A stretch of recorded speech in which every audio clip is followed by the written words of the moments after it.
మరోసారి కేసీఆర్ పై సంచలన వ్యాఖ్యలు చేశారు తెలంగాణ సీఎం రేవంత్ రెడ్డి. కృష్ణా జలాల విషయంలో కేసీఆర్, హరీష్ రావు రాష్ట్రానికి చేసిన అన్యాయానికి ఉరి తీసినా తప్పలేదన్నారు. మాజీ సీఎం కిరణ్ కుమార్ కంటే వీరిద్దరే దుర్మార్గులన్నారు. వీరు చేసిన తప్పులకు మిడిల్ ఈస్ట్ దేశాల్లో అయితే రాళ్లతో కొట్టి చంపేవారన్నారు. పాలమూరు రంగారెడ్డి ప్రాజెక్టుపై చర్చకు సిద్ధమనగానే వాళ్ల తప్పులు బయటపడతాయని వాళ్లు భయపడుతున్నారన్నారు సీఎం.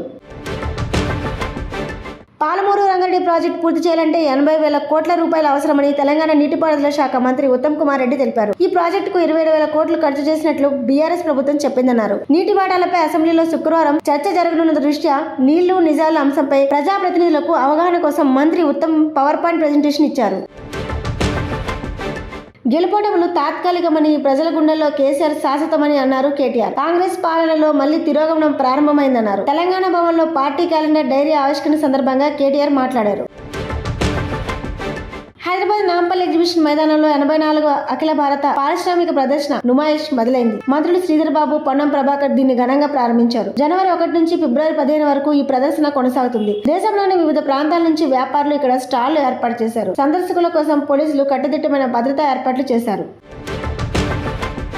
తెలంగాణలో నూతన సంవత్సరం సందర్భంగా భారీగా మద్యం విక్రయాలు జరిగాయి. 3 రోజుల్లో దాదాపు 1000 కోట్ల విలువైన మద్యం విక్రయాలు జరిగినట్లు అబ్కారీ శాఖ అధికారిక లెక్కలు వెల్లడిస్తున్నాయి. 2024 డిసెంబర్ నెల చివరి 3 రోజుల్లో 7,036 కోట్ల విలువైన మద్యం అమ్మకాలు జరగగా 2025 డిసెంబర్ చివరి 3 రోజుల్లో 980 కోట్లకు పైగా విలువైన మద్యం అమ్మకాలు జరిగినట్లు అబ్కారీ శాఖ పేర్కొంది. రైలు ప్రయాణికులకు శుభవార్త. త్వరలోనే వందే భారత్ స్లీపర్ రైలు అందుబాటులోకి రానున్నాయి. దీనికి సంబంధించి రైల్వే శాఖ మంత్రి అశ్విని వైష్ణవ్ గురువారం కీలక ప్రకటన చేశారు. తొలి రైలు కోల్కతా, గువాహటిల మధ్య అందుబాటులోకి రానుందని చెప్పారు. ప్రధానమంత్రి మోడీ చేతుల మీదుగా త్వరలో ప్రారంభం కానుందని తెలిపారు. పశ్చిమ బెంగాల్, అస్సాం మధ్య నడిచే ఈ రైల్లోని టికెట్ ధరలు విమాన టికెట్ ధరల కంటే తక్కువే ఉంటాయని చెప్పారు.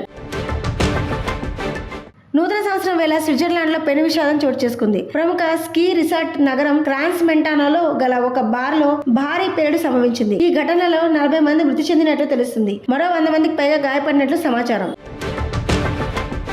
న్యూ ఇయర్ వేళ రష్యా ఆక్రమిత భూభాగంలో డ్రోన్ దాడి జరిగింది. ఖేర్సన్ ప్రాంతంలోని ఖోర్లీ గ్రామంలో ఉన్న హోటల్ కేఫ్ ను 3 డ్రోన్లతో దాడి జరిగింది. దీంతో 24 మంది ప్రాణాలు కోల్పోయారు. 50 మందికి పైగా గాయపడ్డారు. ఈ వివరాలను రష్యా ప్రభుత్వ అధికారులు వెల్లడించారు. ఉక్రెయిన్ దాడికి పాల్పడిన సమయంలో అక్కడి ప్రజలు న్యూ ఇయర్ వేడుకల్లో నిమగ్నమై ఉన్నారని చెప్పారు.